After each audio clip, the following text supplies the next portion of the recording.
My name is Goldie Tom, and this is Hello, I'm Ryan Begay. And in this episode, we're going to cover films, heavy metal, the Air Force, and Ryan's OnlyFans page. some fake. And big hunks. It's a program for filmmakers by filmmakers. It's the Breaking Indie Podcast. All right, red light's on. All right. Yep. All right.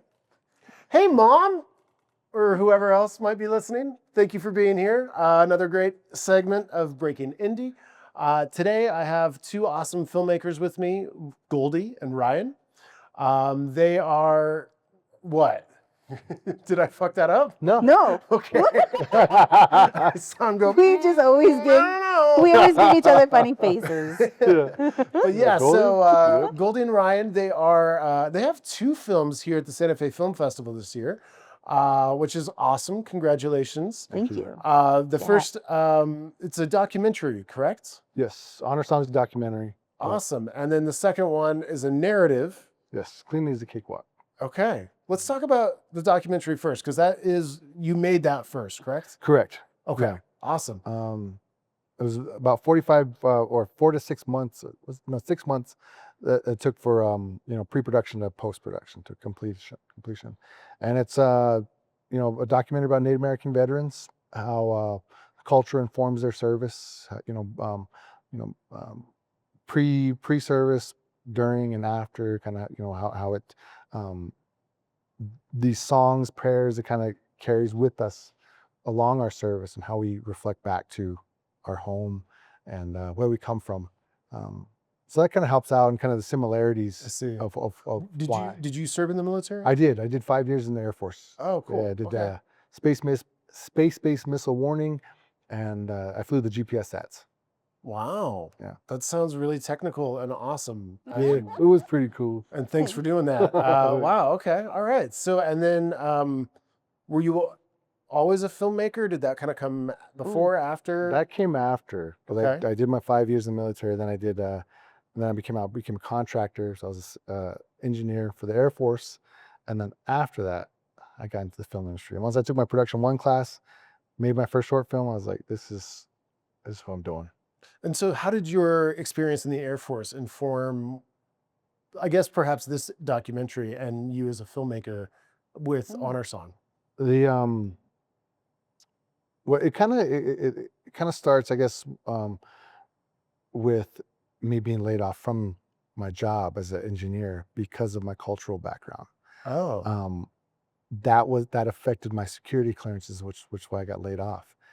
And that was the same transition of going into the film industry because I took my first production class, and that's what made the big switch, and my whole life changed to this. But at the same time, as a veteran, I lost connection to my brothers and sisters in arms, and it wasn't until later on, along my film career, that I reconnected with my veterans and learned more about PTS and what happens post service and all this, on how it affects me, how it affects everybody else, and then this project came, and I was like, well, like one of the men say in the documentary, you find yourself in a place where you're always supposed to be, and that's what they also say about the service. You were always supposed to go into this service and do this job and be here and protect your people and protect this land that we're from.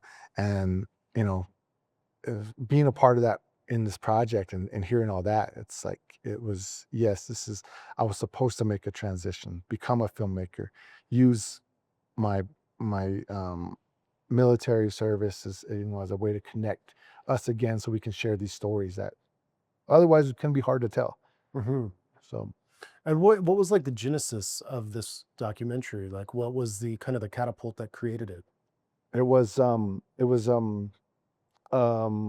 project through the state that they wanted to get to make Native Americans in the military. It was just the general idea of what they wanted, and my idea was a code talker video, but I doing the research and coming to find out that it was more, there was a different story there, not so much about the code talkers, but how they were how all other vets were influenced by the code talkers, especially our Navajo veterans.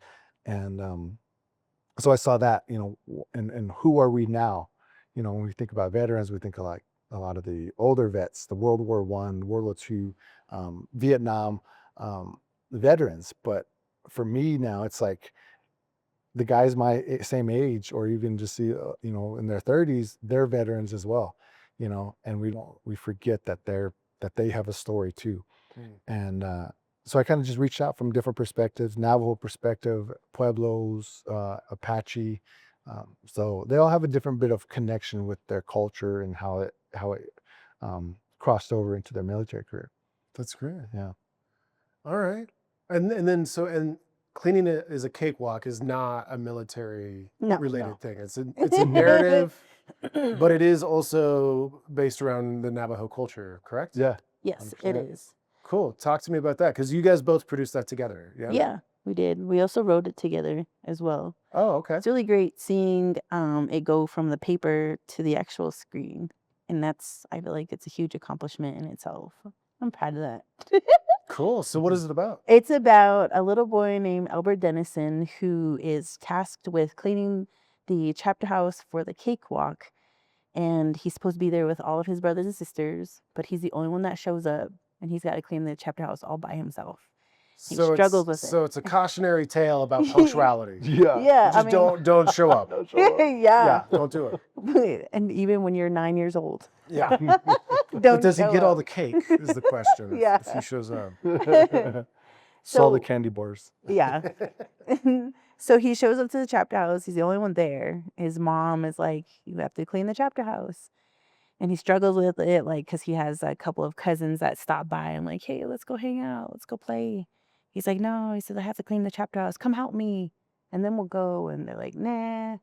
So he ends up staying. Oh, he and doesn't then, do the old Huck Finn or Tom Sawyer, like, Yeah, come just paint the book fence that. with me. It's super fun. And Yeah. then, like, they do it. yeah, And they're trying to get No? him to Oh, okay. come hang out. so spoiler, he cleans He does the actually. chapter house. But he also has this like full-on imagination like event that happens in his head, and it's really cute. It's a really cute film. It's in majority of the Navajo language. All the little kids speak Navajo to one another in the film, and the parents, the adults also speak Navajo, and it's really great. It's inspirational. We made it that way because I feel like in cinema now, like native cinema, there's not a whole lot of men that are recognized as main characters. So we wanted it to be that, and we also wanted it to be a little kids film because that's who we're targeting, to get them to be inspired to speak their language and understand it. Oh, yeah. And then the little boys, like seeing Albert, the main character, like he's cool and he's speaking Navajo. Did you run into any challenges with that?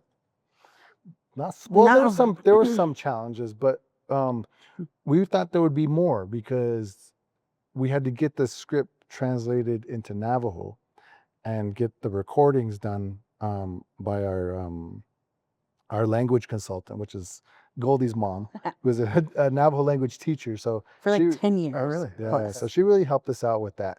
And I was able to get us to the cast like a week before our shoot date. And I was like, I don't know how it's gonna be if they're, but everybody gets to set and they're like, yeah, we've been talking. I worked with mom, I worked with my dad, my grandparents. We've been working Cool. on this, and it was just. I mean, that's already a challenge, is like working with child actors. They say don't do it. Yeah. But yeah, so wow, that's great. And what a creative way to also provide that resource through audio tape so they can kind of get that down. Yeah. And that was the biggest thing. I think one of the great things about before we even shot was that the kids were already working with their parents and grandparents on the language. Yeah. And you're like, that's what it's what it's all about. What it's all about. Yeah. But through that also, because we have the subtle differences in the language on how we speak it. The dialect is Yeah. a So bit different. So that was kind of be talked out on set. So we were like, he's saying it this way. They're like, well, it's different here. It's not said quite. So we just kind of talked through it, and we found that middle ground. We found that even though they weren't, because the kids aren't fluent, but they spoke it to the best of their ability, and we decided, that's part of their world, is that they don't they're struggling to find the words and to speak it, but at the same time they're still conversating. It's not it's not seen as a hindrance. And Why can't I imagine your mom sitting over your shoulder at like Video Village, just be like, nope, that's not going to work. Nope. She was. they both She were. really was. And I'm they're like, hey, check out this guy. Yeah. They're like, yes. No. She's like, Yeah. I'll give him notes. Don't worry about it. Yeah, for sure. Which, okay, so I am kind of curious because even though I am a filmmaker, I've never produced a documentary. What is it like, the difference between doing a documentary from a producer standpoint, producing narrative versus documentary? Yeah, trying to schedule it up, was the biggest difference for me, because it was, working. One was something you can control more, like with the narrative, you control the schedule and the flow of the people, of how you're going to create this project. But with the documentary, you have to, work with. We had bunch of different organizations that we worked with, in the Air Force, the Guard, Air Guard, and then of course the veterans, the older veterans.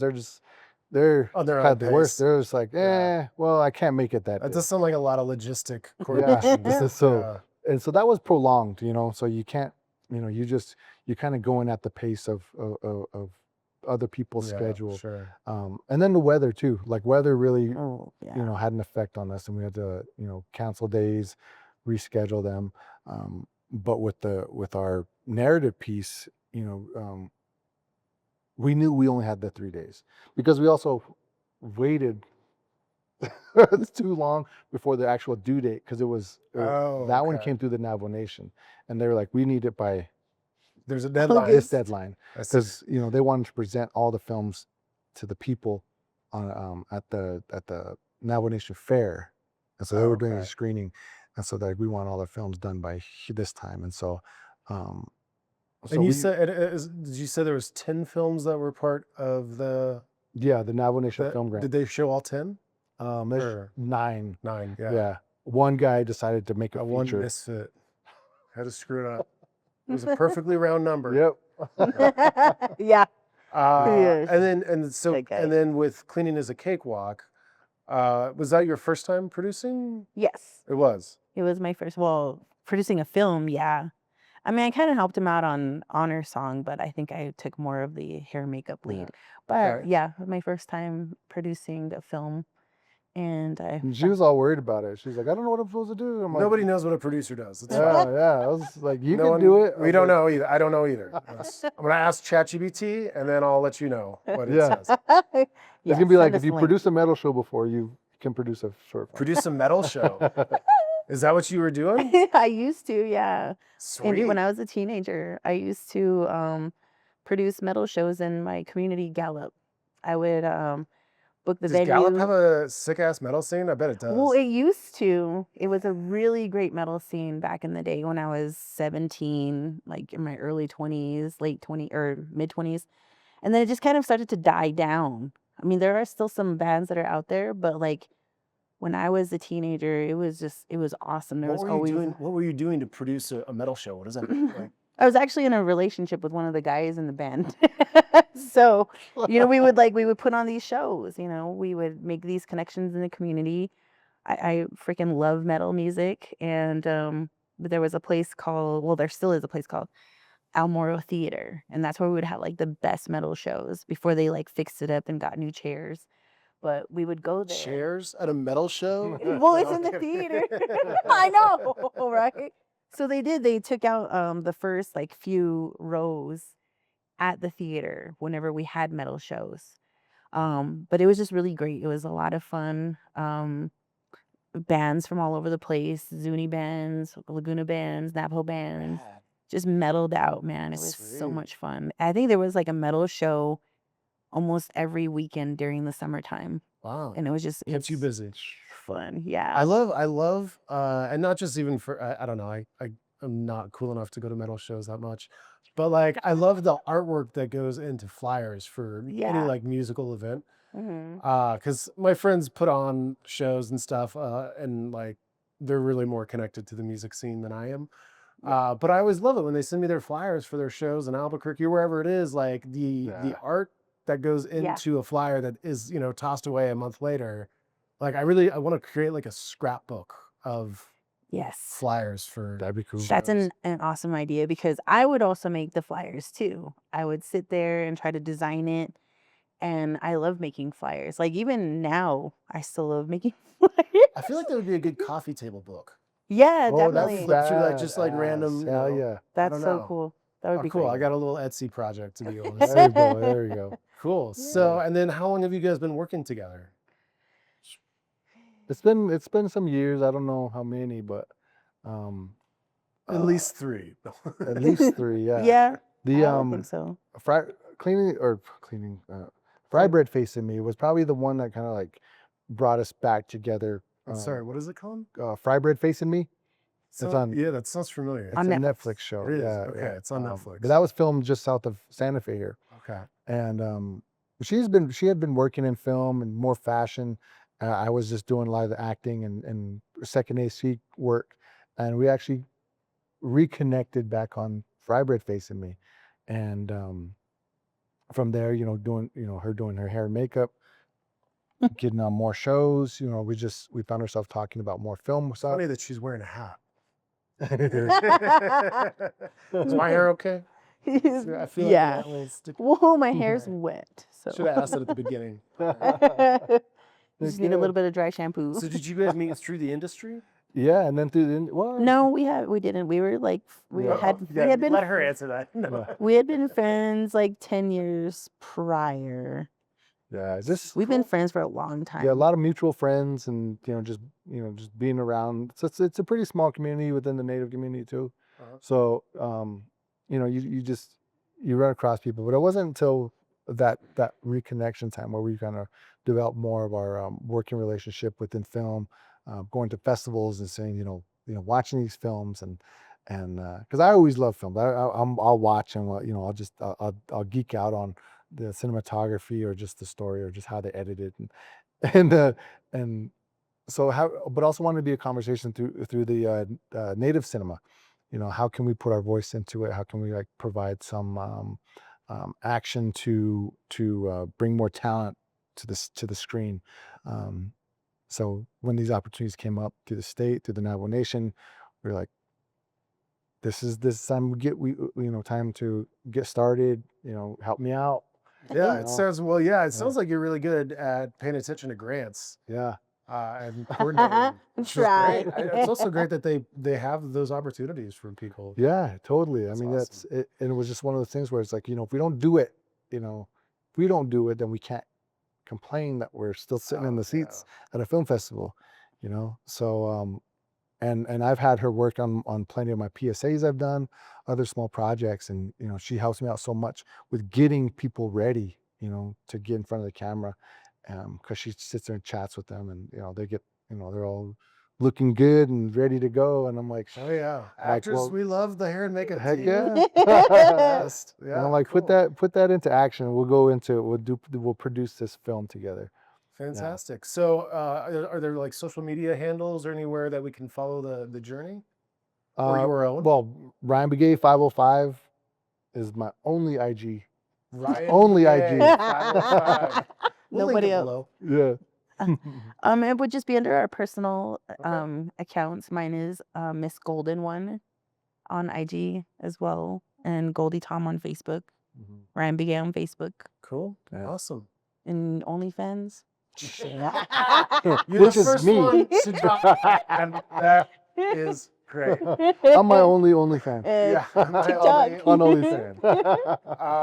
Oh man, I should have been using that this whole time. That's great. Well, thank you guys. I appreciate you coming on and chatting with me. Thank you. And just giving me some company in this cold, dark garage. Corner, bro. Yeah. They're like, You better go get some go sunshine. back, further back, get further back through the hallway, further back, and stay. So, yes. Close the door behind Let me know you. if there's food or beverages anywhere in this building, that'd be great. If you could get a lifeline out to my mom, let her know I'm saying. No, but thank you guys for being here. It's been such a pleasure. And yeah, please keep making films, keep inspiring the next generation and Heck yeah. generations ahead of us too. Let's Yes. just keep the world moving and Right a on. shaking. I love Definitely. Right on. Thank you so much. Yes, it. thank you. Thank you guys. Appreciate you doing this here too. So that's awesome. This podcast is brought to you by brwdigital.com, a video production company based in Santa Fe, servicing the needs of businesses and content creators worldwide. brwdigital.com.